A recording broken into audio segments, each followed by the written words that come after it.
When Dolores Bunce was 9, her mother left her with Aunt Marianne so she could accept a job in Ohio. She planned to send for Delores once she had a place to live. A few months after Dolores moved in with her aunt, she became her aunt's personal servant, while Aunt Marianne spent her days drinking. The only time Dolores was allowed to leave the park was to board the school bus, and after she graduated high school, she never saw the outside of the mobile home park again. Delores had no money, wore hand-me-down clothes, and unlike Marianne's 2 children, she did not even have a cell phone. One day, a man wearing a suit arrived and knocked on her door. The man had been trying to locate Delores, but her aunt, Marianne, wanted to run him off. Delores and her friend, Darlene, successfully engaged him. Marianne swiftly stormed back out of her trailer and tried to interrupt, but Delores managed to introduce herself. The man turned to her, his expression softening. "Miss Bunce. My name is James Raleigh. I've been trying to locate you for some time." Marianne's head snapped toward Delores. "Why? What did you do?" Delores swallowed hard. I don't know." Mr. Raleigh reached into his jacket and pulled out a business card. "I'm an attorney. I represent the estate of your mother, Mabel Bunce." Delores was taken aback. Marianne had always insisted that her mother did not want her and had abandoned her. Darlene's curiosity went in another direction. "Settlement. How much money are we talking about?" Mr. Raleigh didn't look at her.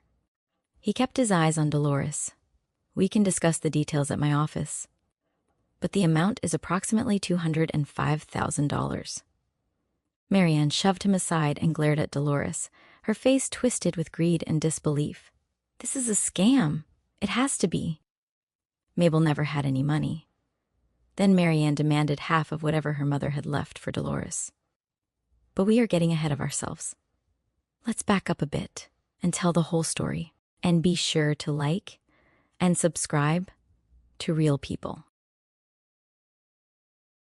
Pressing itself against the skin like a living thing, sticky and insistent, as if it wanted to crawl inside a person and settle there. By late afternoon, the trailer park shimmered under the weight of it, the metal roofs glowing dull silver, the air thick with the smell of fried grease, spilled beer, and the faint sweetness of rotting palm fronds. It was the kind of heat that made tempers short and movements slow, but Dolores Bunce had learned long ago to move quietly, efficiently, and without complaint. She stood at the kitchen sink of her aunt's mobile home, her bare feet planted on linoleum softened by years of wear. The air conditioner rattled in the window, coughing out a weak breath of air that barely stirred the heavy curtains.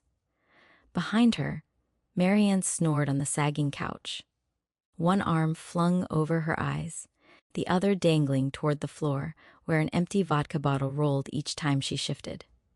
Delores scrubbed a skillet that had been left on the stove since breakfast, working in small, careful circles so the metal wouldn't clatter and wake her aunt. At 19, Delores had the quiet presence of someone who had spent most of her life trying not to take up space. Her auburn hair was pulled into a loose ponytail, wisps escaping to cling to her temples in the humidity. Her clothes were clean but outdated, a faded skirt that had once belonged to Marianne, and a cotton blouse with a missing button she'd sewn shut. She didn't mind. Cleanliness mattered to her. Order mattered. They were the few things she could control. Outside, a car door slammed, followed by the shrill laughter of Ruthie, her 15-year-old cousin.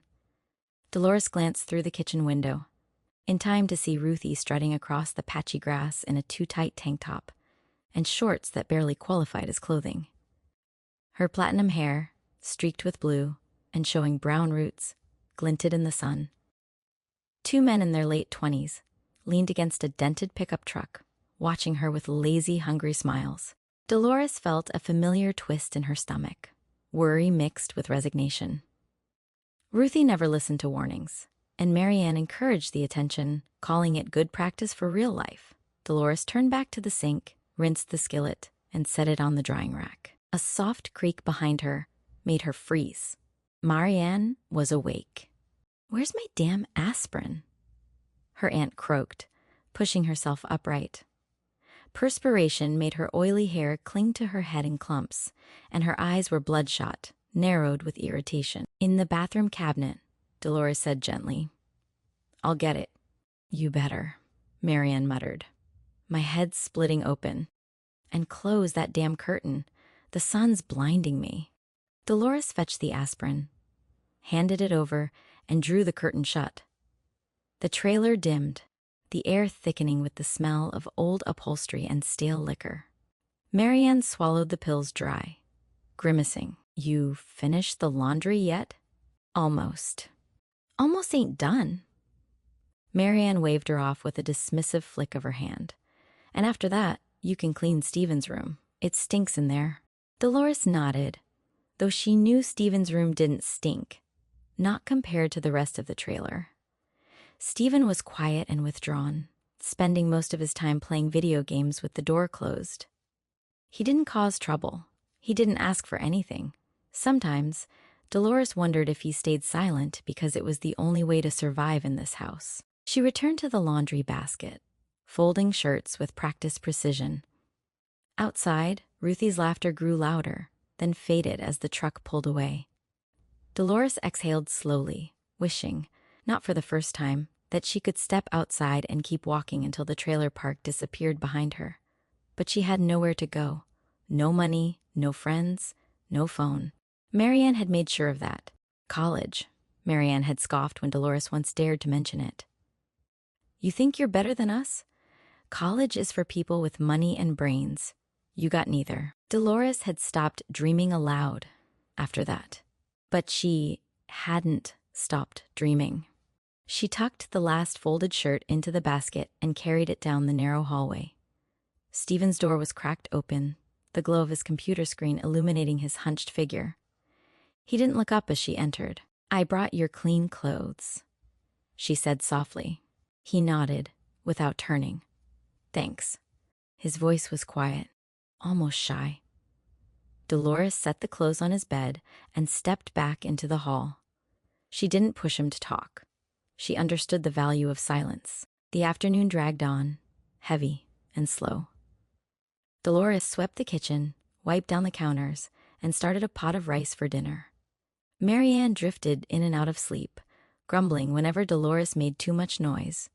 By the time the sun dipped low and the sky turned a hazy orange, Dolores's feet ached and her back throbbed, but she kept moving. She always kept moving. It wasn't until she stepped outside to shake crumbs from the tablecloth that she noticed the U-Haul truck parked beside the empty mobile home next door. A young woman stood on the steps, shading her eyes as she watched a man carry a box inside. The woman was pretty, with dark blonde hair pulled into a messy bun and a hopeful, uncertain expression. She looked too young to be married, but the ring on her finger gleamed in the fading light. The man, tall, tattooed, and broad-shouldered, set the box down and stretched, his shirt lifting just enough to reveal ink curling across his ribs.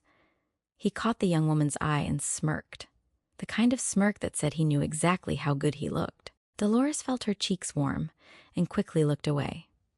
The man carried a box into the trailer. New neighbors. That didn't happen often. She shook out the tablecloth, letting the crumbs scatter onto the dry grass. When she turned back toward the trailer, the young woman next door was watching her with a tentative smile. Hi, she called. I'm Darlene. Delores hesitated, then offered a small smile of her own. I'm Delores. Nice to meet you, Darlene said, stepping closer. We just moved in. Me and my husband, Gabe. Gabe emerged from the trailer then, wiping sweat from his forehead. He glanced at Delores, his eyes lingering a moment too long before he flashed a charming grin. Hey there. Delores nodded politely, her stomach tightening. She'd seen that look before, like the one older boys gave Ruthie, a look that made Delores want to shrink into herself. Darlene didn't seem to notice. She bounced on her toes, excitement radiating from her. If you ever want to come over, you're welcome, she said. I don't know anybody around here yet. Delores opened her mouth to respond, but Marianne's voice sliced through the air like a rusty blade. Delores, get your ass inside. Darlene flinched. Gabe smirked again. Delores lowered her eyes. I have to go. She slipped back into the trailer, closing the door behind her. Marianne glared at her from the couch. "You don't need to be making friends with strangers," she snapped. "People around here are trouble." Delores didn't argue. She never argued. But as she stirred the pot of rice and listened to Marianne complain about the heat, the neighbors, the government, and everything else under the sun, Delores found her thoughts drifting back to Darlene's warm smile. Someone her age, someone kind, someone who didn't look at her like she was a burden. For the first time in a long while, Delores felt a flicker of something unfamiliar and fragile. Possibility. Delores woke early the next morning, long before the sun had fully risen. The trailer was quiet except for the low hum of the refrigerator and the occasional snort from Marianne's bedroom. The air was cool for once, the kind of cool that only lasted a few minutes before the heat reclaimed everything. Delores cherished those minutes. They were the closest thing she had to peace. She stepped outside with a small bag of trash, letting the screen door creak shut behind her. The sky was a pale lavender, streaked with thin clouds that looked like they'd been brushed on with a soft hand. The trailer park was still, the neighboring homes dark, the gravel road empty, except for one. The mobile home next door, Darlene and Gabe's, had a light on in the kitchen. Through the window, Delores could see Darlene moving around, her hair loose around her shoulders, her movements quick and nervous. A moment later, Gabe appeared behind her, shirtless, tattoos stark against his skin. He said something Delores couldn't hear, but the tone carried. Sharp, irritated. Darlene flinched. Delores looked away quickly, her chest tightening. She knew that tone. She'd heard it her whole life from Marianne. She tied the trash bag and set it in the bin, then slipped back inside before anyone could notice her watching. By the time Marianne woke, the sun was high, and the trailer was already stifling. Delores had breakfast ready, scrambled eggs, toast, and coffee, though she wasn't hungry herself. Marianne lumbered into the kitchen, rubbing her temples. "You didn't make bacon?" she snapped. "We're out," Delores said softly. "Well, why didn't you tell me? I would have had you walk to the store yesterday." Delores didn't point out that she had spent the entire day cleaning, cooking, and doing laundry. She simply murmured, "Sorry," and poured her aunt a cup of coffee. Marianne took a sip, grimaced, and muttered something under her breath. Delores didn't ask what it was. She'd learned long ago that nothing good ever came from asking. The day unfolded in its usual rhythm. Chores, complaints, silence, more chores. Delores moved through it like someone underwater, her thoughts drifting back to the neighbors next door, to Darlene's hopeful smile, to Gabe's lingering stare, to the way Darlene had flinched that morning. By late afternoon, Delores found herself standing outside again, sweeping the small concrete slab that served as their porch. The sun beat down on her shoulders, and sweat trickled down her spine. She paused to wipe her forehead, and that's when she heard it. A soft, hesitant voice. "Hey?" She turned. Darlene stood at the edge of her own porch, twisting her hands together. She looked different in the daylight.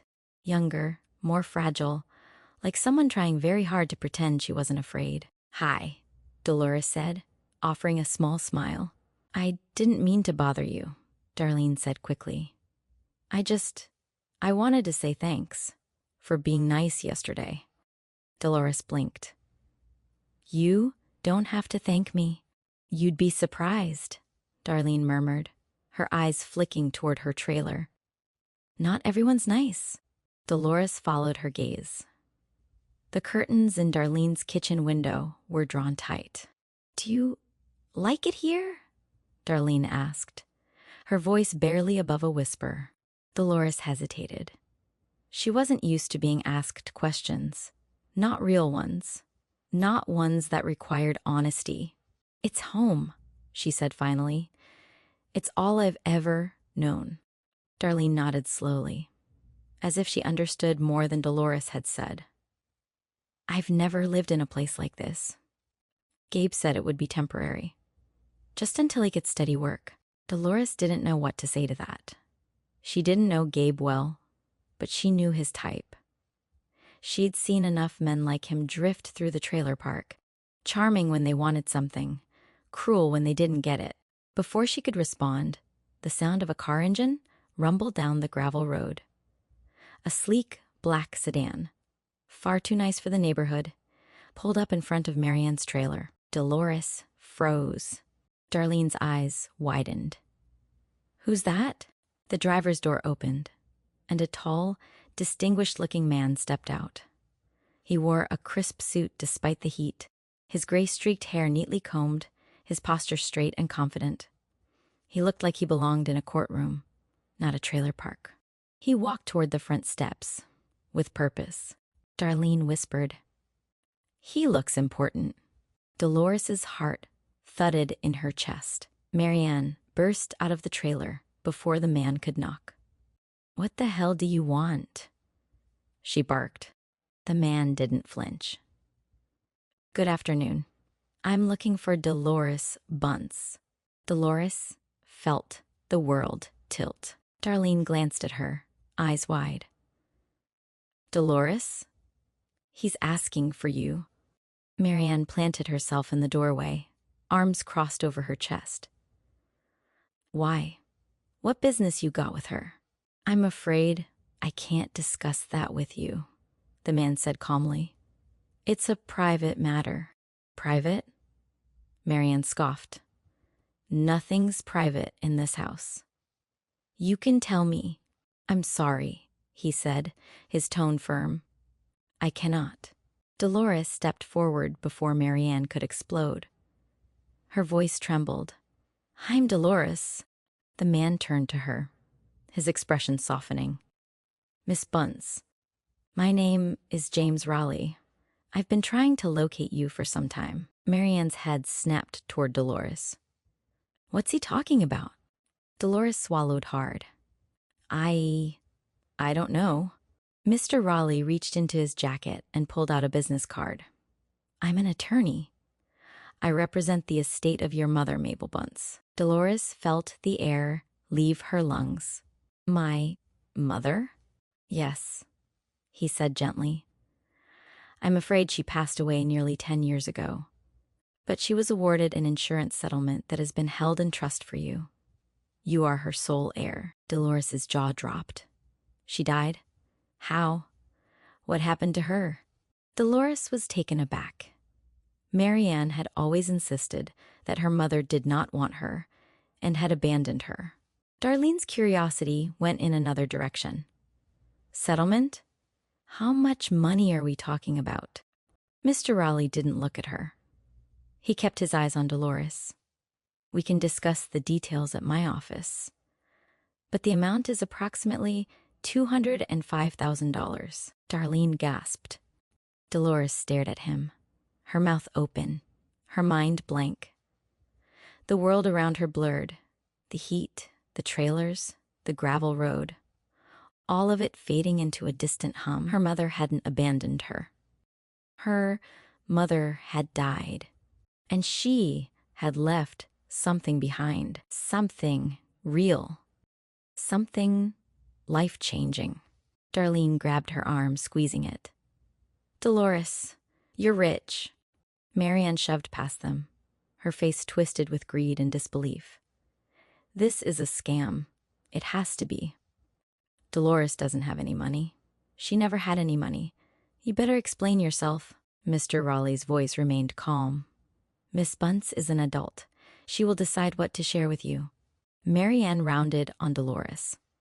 "You better not be hiding anything from me." Delores felt her throat tighten. She didn't know what to say. What could she say? She had no information to share other than what Marianne had already heard. Mr. Raleigh could not remember exactly who had said it. But in the process of locating Delores, someone had described her aunt as an abusive and overbearing drunk. From what he had witnessed in the last 30 minutes, he guessed that the assessment had been correct. He chose to ignore Marianne and turned to Delores and handed her his card. "Call my office. We'll arrange transportation if needed." He gave her a small, reassuring nod then returned to his car.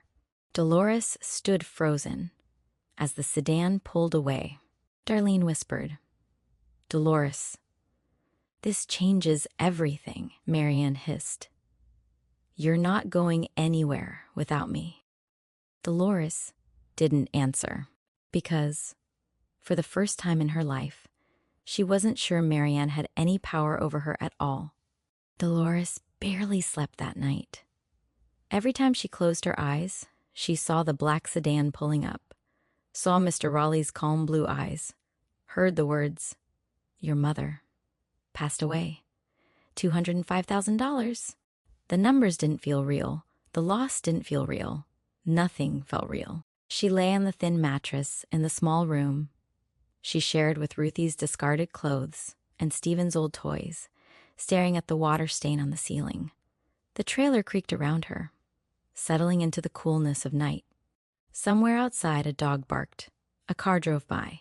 A couple argued in low, angry voices, the usual soundtrack of the trailer park. But inside her chest, something new pulsed. A fragile, trembling hope that felt almost dangerous. By morning, that hope had been smothered under Marianne's suspicion. "You're calling that lawyer today," Marianne barked as soon as Delores stepped into the kitchen. "And I'm going with you." Delores didn't answer. She poured coffee into Marianne's chipped mug, her hands steady, even though her stomach churned. "I said I'm going with you," Marianne repeated, louder. Delores nodded. Okay, she didn't have the strength to argue. Not yet. Marianne snatched the mug and took a long sip. "If there's money, I'm entitled to half. I raised you. I fed you. I kept a roof over your head." Delores kept her eyes on the counter. Delores didn't respond. Sometimes it was best to stay silent, Marianne muttered. "Your mama ran off and left you. I didn't have to take you in." Delores swallowed hard. "She didn't run off." Marianne slammed the mug down so hard coffee sloshed over the rim. "What did you say?" Dolores's voice was barely a whisper. "She didn't run off. She died." Marianne's face twisted. "That's what that fancy lawyer told you." "You don't know that. Could be a scam. Could be a trick." Delores didn't respond. She didn't trust her voice. Marianne leaned closer, her breath sour with last night's vodka. "You listen to me. If there's money, I get half. I earned it."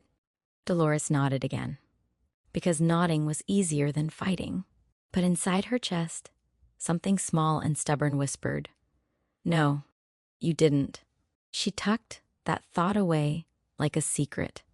Mid-morning, the attorney's office reached Delores on Stephen's phone. That was the number she left with them, rather than Marianne's or Ruthie's. "Miss Bunce? This is Mr. Raleigh's secretary. We want to schedule your appointment." Delores hesitated. I don't have a way to get there." "That's perfectly fine," the woman said warmly. "We'll send a car for you." Marianne, who had been eavesdropping from the hallway, burst into the room. "Tell her to send a car for me too." Delores flinched. My aunt wants to come." There was a pause on the line. "Mr. Raleigh prefers to meet with you alone. But if you feel more comfortable bringing someone..." "I'm coming." Marianne snapped loud enough for the phone to pick it up. The secretary sighed softly. "We'll send a car for both of you." The ride-hailing car arrived at noon. A clean silver sedan that looked wildly out of place in the trailer park. The driver stepped out and opened the back door with a polite smile. Marianne shoved past Delores. "About damn time." Delores slid in beside her, folding her hands in her lap. Her heart pounded as the car pulled away from the only home she'd ever known. The trailer park shrank in the rearview mirror. The sagging roofs, the rusted cars, the cracked pavement, until it was nothing but a blur. The world outside the park felt too big, too bright. She watched palm trees whip past the window, watched the sky widen, watched the roads smooth out and the houses grow larger. Her breath caught in her throat. She felt like she was trespassing in someone else's life. Marianne, meanwhile, talked nonstop. You better not let that lawyer trick you. People like him think they can take advantage of poor folks. But I'm not stupid. I'll make sure he doesn't cheat you out of my half. Delores stared out the window, her fingers twisting in her lap. My half. The words echoed in her skull. She didn't know much about the world, but she knew this. Marianne had never done anything out of love. Everything had been obligation, resentment, or control. Delores had paid for her room and board with her childhood.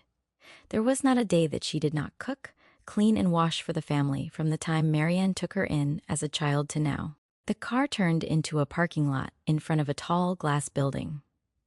Dolores's breath hitched. The place looked like something from a movie. Polished floors, mirrored windows, people in suits walking briskly with purpose. She felt small. She felt out of place. She felt like she should turn around and run.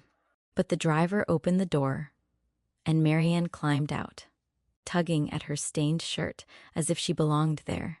Delores followed, her legs trembling.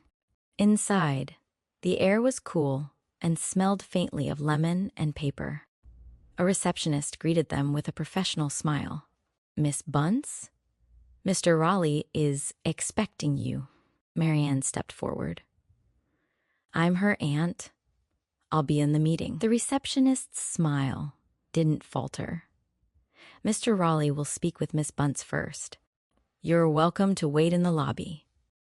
Marianne's face reddened. I'm not waiting anywhere. Before she could launch into a tirade, Mr. Raleigh appeared in the doorway. Miss Bunce, he said warmly. Please come in. He looked at Marianne alone. Marianne opened her mouth. But Mr. Raleigh's expression, calm, firm, unmovable, stopped her. Delores followed him into a quiet office with soft lighting and framed certificates on the wall. She sat in a leather chair that felt too soft, too expensive. Mr. Raleigh took a seat across from her. Delores, he said gently, I know this is overwhelming, but I want you to understand something before we begin. She looked up, her eyes wide. You are safe here, he said, and you are in control. No one, not your aunt, not anyone, has a claim to your inheritance. It is yours alone. Dolores's breath caught. Her throat tightened. Her eyes burned. She whispered, She's going to be so angry. Mr. Raleigh nodded. I imagine she will. But that anger does not give her rights she does not have. Delores swallowed hard. I don't know how to be on my own. That's why I'm here, he said. To help you. To make sure you're not alone in this. For the first time in her life, Delores felt something she had never felt before. Protected. Mr. Raleigh made appointments for Delores to obtain a valid ID card and open bank accounts. These were needed to effect the transfer of funds. He also gave her a phone, her first phone ever. A smartphone, unlocked and ready to use. She would need to learn all of its functions. Delores thanked him and slid the phone into her purse. She could not wait to get home and enter Darlene's number. It felt like an adventure more than reality. When the meeting ended, Delores stepped back into the lobby with a folder of documents pressed to her chest. Marianne shot to her feet. Well, how much do I get? Delores took a shaky breath. It's mine, she said softly, and I don't have the money yet. First, I need a bank account. Marianne's face twisted with rage. But then you will give me my share. Mr. Raleigh stepped forward. Miss Bunce is the sole heir. That is final. Marianne rounded on Delores, her voice rising. After everything I did for you, after raising you, you ungrateful little... Ma'am, Mr. Raleigh said sharply, if you continue, I will have security escort you out. Marianne froze, her mouth open, her face mottled with fury. Delores stood still, her heart pounding, her hands trembling. For the first time, she didn't lower her eyes. She didn't apologize. She didn't shrink. She simply stood there, breathing, existing, refusing to disappear. And Marianne didn't know what to do with that.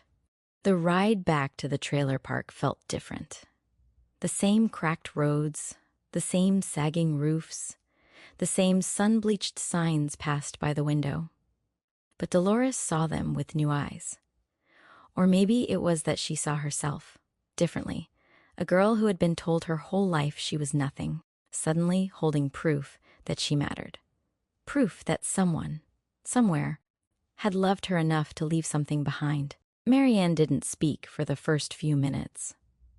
She sat stiffly in the back seat, her jaw clenched, her fingers tapping an angry rhythm against her thigh. Delores braced herself. Silence was never a good sign. Finally, Marianne exploded. "You think you're better than me now?" she snapped. "You think you're too good for this house? For this family?" Delores kept her eyes on her hands. "I didn't say that." "You didn't have to," Marianne hissed. "I can see it all over your face. You think you're some kind of princess now." Delores shook her head. "I don't think that." "You're not going anywhere," Marianne said, her voice rising. "You hear me? You're not leaving this house. You owe me. I raised you. I fed you. I kept you alive." Delores felt something inside her crack.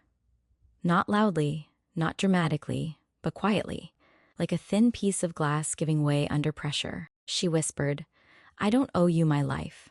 Marianne's head snapped toward her. "What did you say?" Delores didn't repeat it. She didn't have to. The words hung in the air between them, fragile and dangerous. The car pulled into the trailer park, and Marianne shoved the door open before it had fully stopped. She stormed toward the trailer, muttering curses under her breath. Delores followed slowly, her legs trembling. As she approached the steps, the door to the neighboring trailer opened. Darlene stepped out, her eyes wide with concern. "How'd it go?" she asked softly. Delores opened her mouth, but no sound came out. She felt suddenly weightless, like she might float away or collapse. Darlene reached out and touched her arm. "Delores, are you okay?" Delores shook her head, tears stinging her eyes. "Yes, but it's going to be a struggle getting past Marianne. The money has not yet been transferred, and she is already making things difficult." Darlene glanced toward Marianne's trailer, where shouting could already be heard through the thin walls. "Come inside," she whispered. "Just for a minute." Delores hesitated. She had never stepped foot inside a neighbor's home without permission. Marianne would lose her mind. But she remembered her new phone and was anxious to enter Darlene's number. They heard Marianne cursing and losing her mind. Delores needed an escape. She followed Darlene inside. The interior of Darlene's trailer was small and cluttered, but it felt different from Marianne's. Warmer somehow, softer. There were mismatched throw pillows on the couch, a scented candle on the counter, a framed photo of Darlene and Gabe on their wedding day. Darlene looked younger in the picture, her smile bright and hopeful. Gabe's arm was around her waist, his grin wide and confident. Delores wondered what it felt like to smile like that. Darlene poured her a glass of water. "Here. You look like you're about to faint." Delores took the glass with shaking hands. "Thank you. What happened?" Darlene asked gently. Delores stared at the water, watching the surface tremble. "My mother. She didn't leave me. She died. And she left me money. A lot of money." Darlene's eyes softened. "Oh, Delores." "And Marianne. She's angry. She says I owe her. She says I can't leave." Darlene's jaw tightened. "She doesn't own you." Delores blinked hard. "That may be true, but I don't know how to be on my own. I've never done anything without her. Darlene sat beside her. You don't have to know everything right away. You just have to take one step at a time. Delores swallowed. It's exciting, but I am scared. I know, Darlene said, but you're stronger than you think. Delores looked at her, surprised. No one had ever said that to her before. Before she could respond, the front door swung open. Gabe stepped inside, his presence filling the room like a storm cloud. His eyes flicked from Darlene to Delores, lingering on Delores a moment too long. Well, he drawled. Didn't expect to see you in here. Delores stiffened. Darlene stood quickly. She's just visiting. Gabe smirked. I can see that. His gaze slid over Delores in a way that made her skin crawl. She lowered her eyes, wishing she could disappear. Gabe stepped closer. Heard you came into some money. Dolores's heart stopped. Darlene's face drained of color. Gabe, what? He said, shrugging. Everybody's talking about it already. Word travels fast around here. Delores felt dizzy.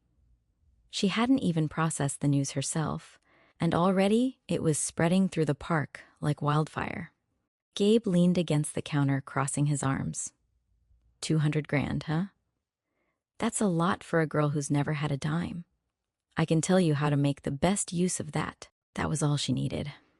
Gabe telling her how to spend her money on cars and extravagant things. Delores backed toward the door. I should go. Gabe's smile widened. Don't be shy. We're neighbors now. Darlene stepped between them. Gabe, stop. He raised an eyebrow. Just being friendly. Delores slipped out the door, her pulse racing. She hurried across the patchy grass toward her trailer, but before she reached the steps, Marianne flung the door open. Where the hell have you been? She screamed. Delores froze. Marianne grabbed her arm, her grip bruising.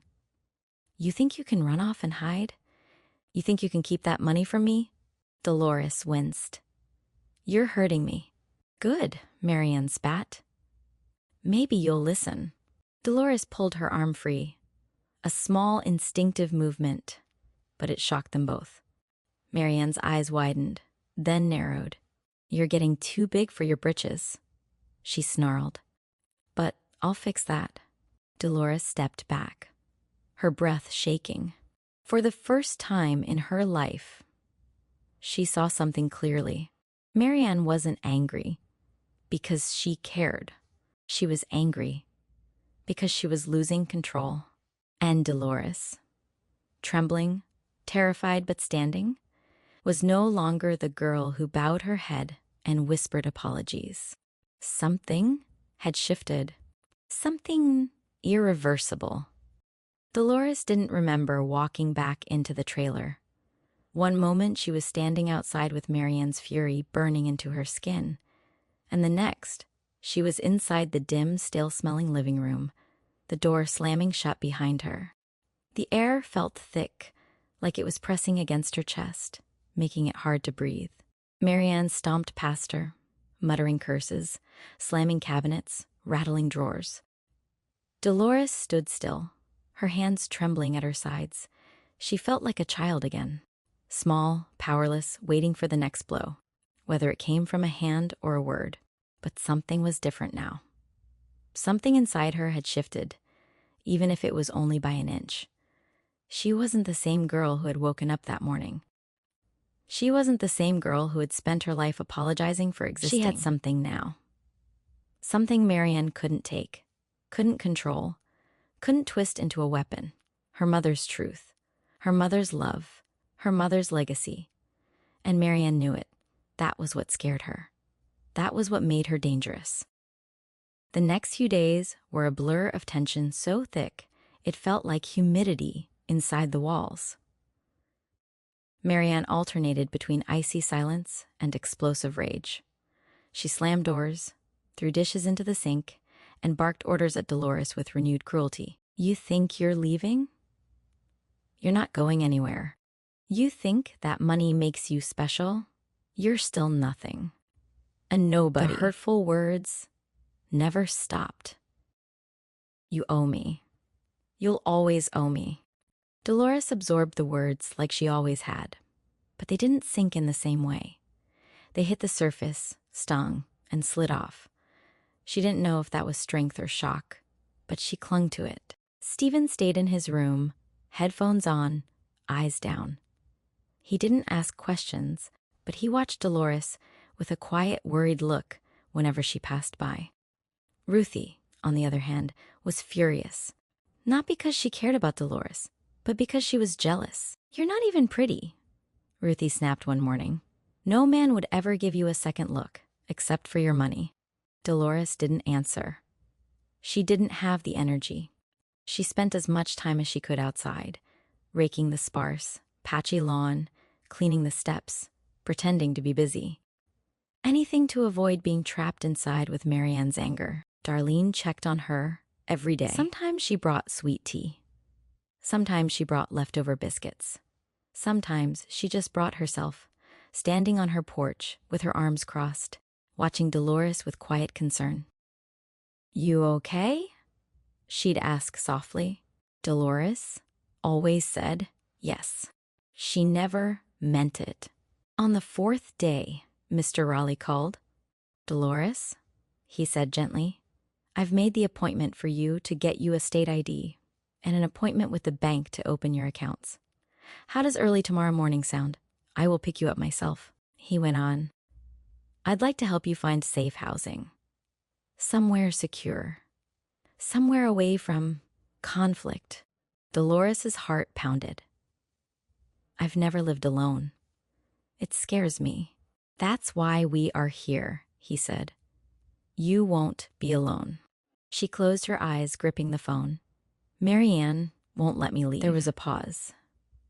Delores.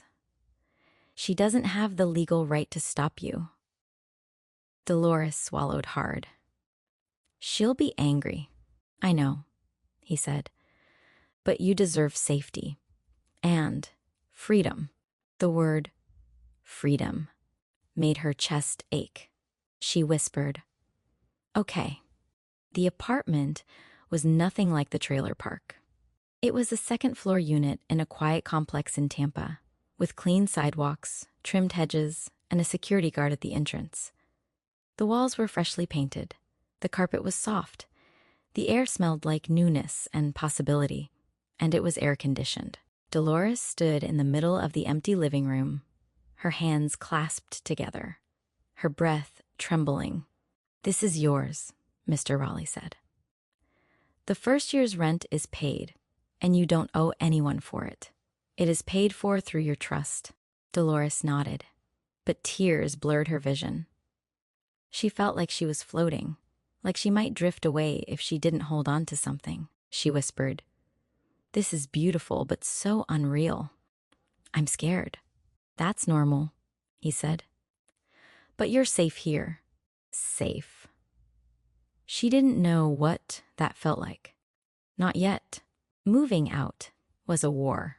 Marianne screamed. She threatened. She cried. She accused Delores of betrayal, greed, and abandonment of the family.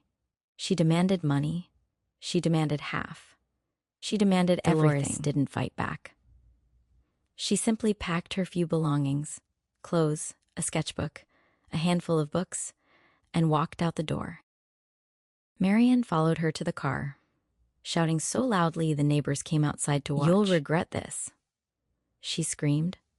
You'll come crawling back. You're nothing without me. Delores got into the car and closed the door. Her hands shook, her heart raced, but she didn't look back. Not once. The first night in the apartment was the loneliest of her life. She did not yet have furniture, but Mr. Raleigh's assistant would come tomorrow to take her furniture and grocery shopping. But tonight, the silence was too big. The rooms were too empty. The air felt too clean, too still. She sat on the floor with her knees pulled to her chest, listening to the hum of the refrigerator and the distant sound of traffic. She had never been alone before. Not truly. Not like this. Every creak made her jump. Every shadow made her heart race. She kept expecting Marianne to burst through the door, screaming, demanding. But no one came. No one yelled. No one needed anything from her. She was alone. And she was free. The two feelings tangled together until she couldn't tell them apart. 2 nights later, Darlene showed up at her door with a suitcase and a bruise on her cheek. Dolores's breath caught. "What happened?" Darlene's voice shook. "Gabe." Delores stepped aside without hesitation. "Come in." Darlene set the suitcase down and wiped her eyes. "I didn't know where else to go." Delores shook her head. "You don't need anywhere else." Darlene looked at her, tears filling her eyes. "Are you sure?" Delores nodded. "Stay with me." And just like that, the apartment didn't feel so empty anymore. It felt like the beginning of something. Something fragile, something brave, something theirs. It promised to be a wonderful friendship. The first week with Darlene in the apartment felt like learning how to breathe again. Not easily, not fully, but differently. The air didn't feel as heavy. The silence didn't feel as sharp. There was someone else moving around, someone else making coffee, someone else laughing softly at the television late at night. It was strange and comforting all at once. Darlene slept on the couch at first, curled up under a blanket she'd brought from home. She apologized for taking up space, for being a burden, for crying too much. Delores understood every apology. She had lived inside those exact words for years. "You're not a burden," Delores told her one night as they sat on the floor eating microwaved macaroni. "You're safe here." Darlene's eyes filled with tears. "I don't know how to be safe. I married Gabe to escape an abusive father, and then Gabe turned out to be worse." Delores nodded. "I know," she said. "We'll learn together." They didn't need to say anything else. But safety was a fragile thing, and it didn't take long for the outside world to come clawing at the edges of it. The first knock came 3 days after Darlene moved in. It was loud, too loud, the kind of knock that made Dolores's heart leap into her throat. She froze in the kitchen, dish towel in hand. Darlene stiffened on the couch, her eyes wide. The knock came again. Harder this time. "Delores!" a voice shouted. "Open this damn door, Marianne." Dolores's stomach dropped.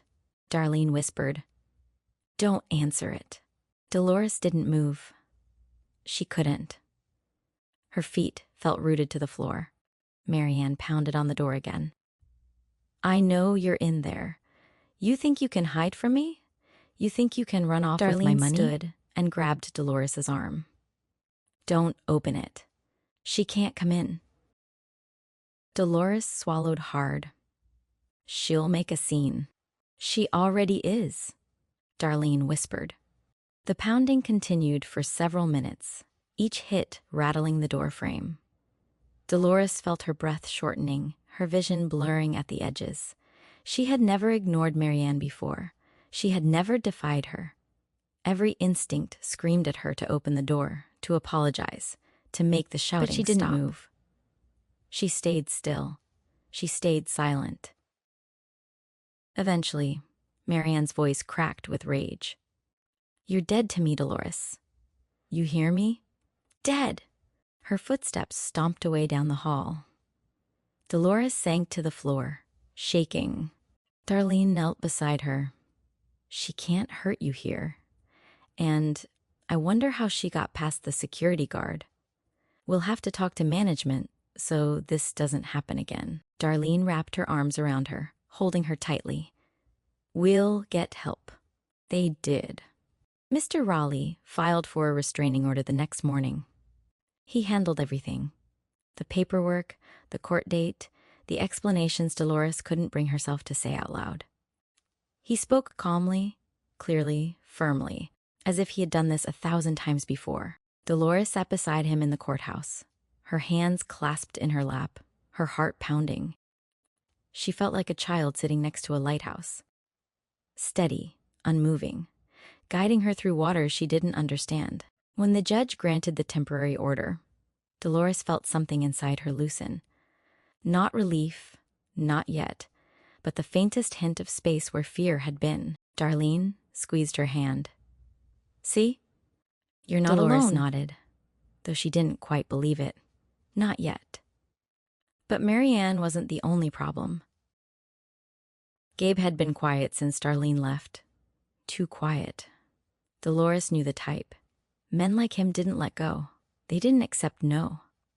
They didn't accept being left behind. The first sign came when Darlene found her phone buzzing with blocked calls. Then came the texts. "You think you can hide?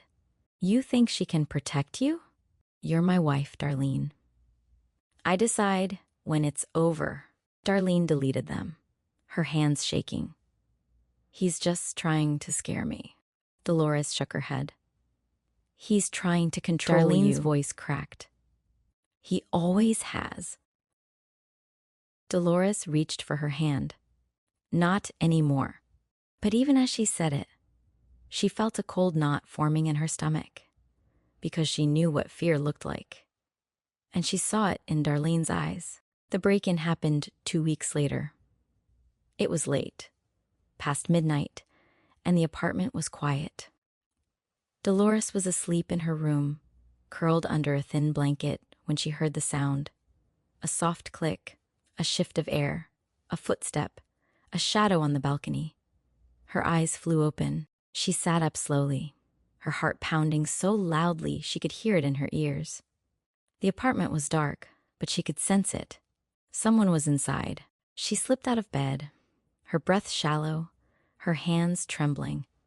She opened her bedroom door just enough to peer into the living room. A shadow moved. A man's silhouette. Tall, broad, tattooed. Gabe. Dolores's blood turned to ice.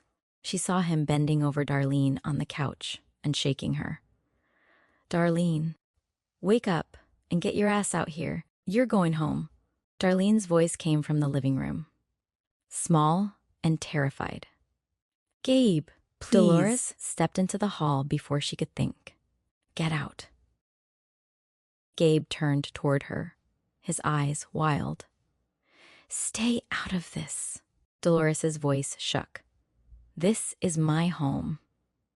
You need to leave." He took a step toward her. She took a step back. Her legs trembled so violently she thought she might collapse. But she didn't run. She didn't hide. She stood there, shaking, terrified, but standing. Gabe reached for her arm, and that's when the security guard burst through the door. Apparently, Gabe had triggered an alarm. "Police are on the way," he shouted. Gabe froze. Then he bolted out the door, down the stairs, into the night. Delores collapsed against the wall, her breath coming in ragged gasps. Darlene ran to her. "I'm sorry," she cried. "I'm so sorry." Delores shook her head, pulling her close. "It's not your fault." The police arrived minutes later. They took statements and filed reports. Gabe was arrested the next morning, and for the first time since she'd left the trailer park, Delores felt something close to safety.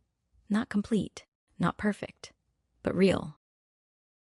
Marianne backed down after Gabe's arrest. The thought of being arrested like him brought her to her senses. And without him intimidating Delores through Darlene, she lost her momentum. The restraining order became permanent. The calls stopped. The shouting stopped. The threats stopped. And slowly, painfully, Delores began to breathe again. 4 years passed. The apartment was filled with life, with textbooks, with sketches taped to the walls, with Darlene's nursing scrubs draped over chairs, with laughter echoing through the rooms. Delores went to school, studied digital media, and discovered she had a talent for creating things. Videos, graphics, stories. She found a job she loved. She found a boyfriend who was gentle and funny. and nothing like the men she'd grown up around. Darlene earned her nursing degree, passed her exams, and got a job that paid more than Dolores's, something they teased each other about constantly. Delores spent a portion of her money wisely. She bought furniture but was not extravagant. They bought a used car together and learned to drive in the sticky Florida heat, stalling at stop signs and laughing until their stomachs hurt. They built a life, a real one, a good one, a safe one. Having Darlene in her life felt like she had a sister, a family. Delores never heard from Marianne or Ruthie again. But Stephen called sometimes. Not often, not long, just enough. "Hey," he'd say quietly. "I'm okay. I just wanted you to know." And Delores would smile softly, her heart aching with a tender, bittersweet ache. "Here," she'd tell him, "whenever you're ready." Because she knew what it felt like to be trapped, and she knew what it felt like to finally step into the light. And she knew, without question, that Stephen would find his way out someday, just like she did. The years that followed didn't erase Dolores's past, but they softened it. The memories were still there, the shouting, the fear, the long nights spent cleaning while Marianne drank herself into oblivion, but they no longer felt like chains. They were shadows now, distant and thin, unable to touch the life she had built. Her apartment, once empty and echoing, grew warm with the small, ordinary things she had never known she could have. A soft blanket draped over the couch, a plant she kept alive longer than she expected, a kitchen drawer full of mismatched utensils she'd bought herself, a shelf of books she chose because she liked them, not because they were left behind by someone else. And laughter. There was so much laughter. Darlene laughed when she burned toast. Delores laughed when she stalled the car at a green light.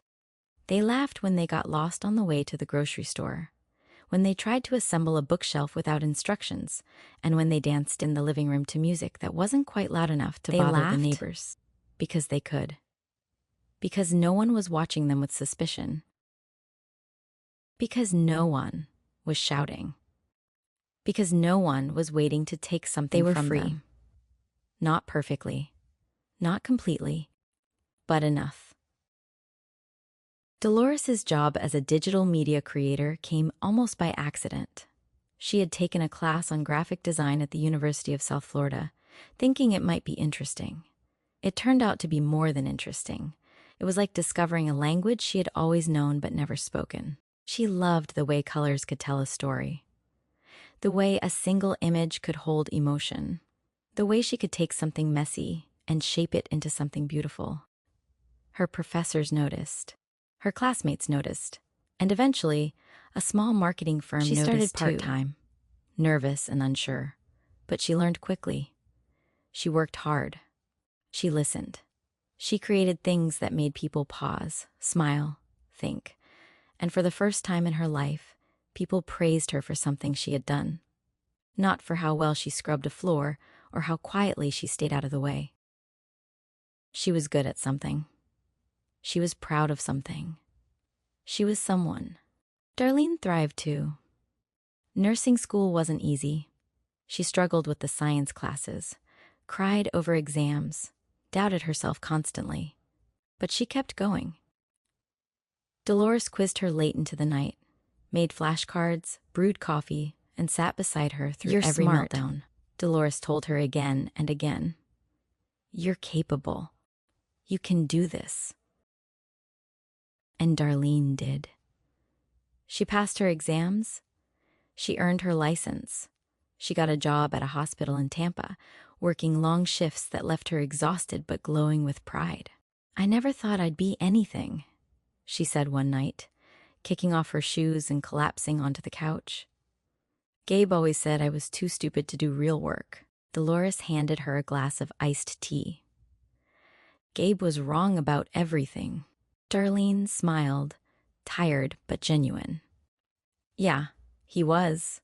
Dolores's boyfriend came into her life quietly, the way good things often do. His name was Evan.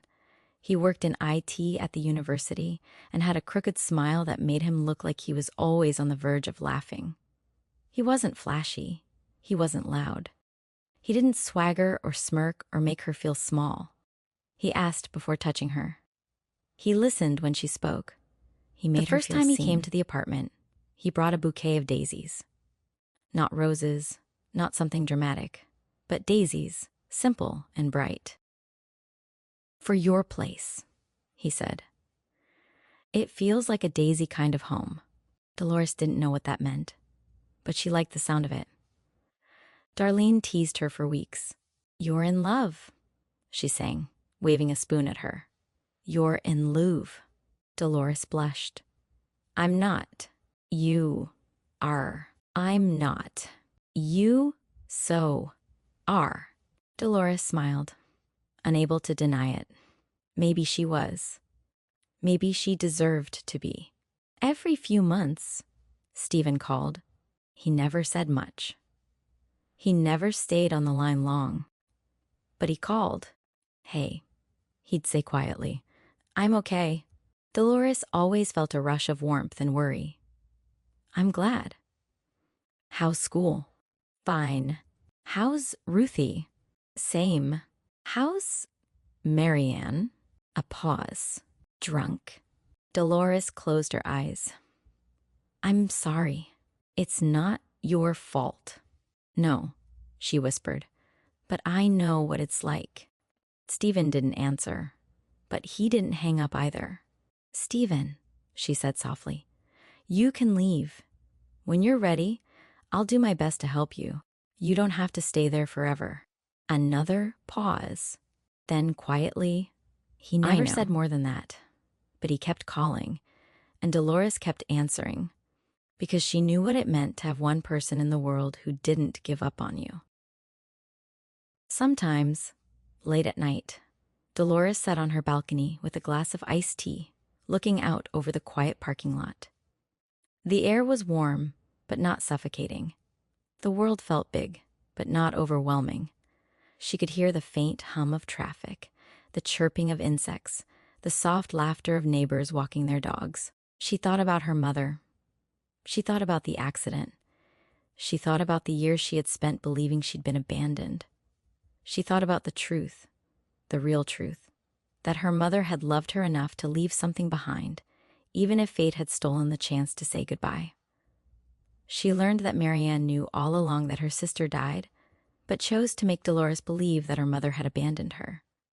It is easier to abuse and take advantage of people who felt insignificant and unwanted. Delores pressed her hand to her chest, feeling the steady beat beneath her palm. "I'm okay," she whispered into the night. "I made it." And she had. Not because of luck, not because of money, but because she had chosen, again and again, to keep going, to keep hoping, to keep believing that life could be more than what she had been given. And it was. It was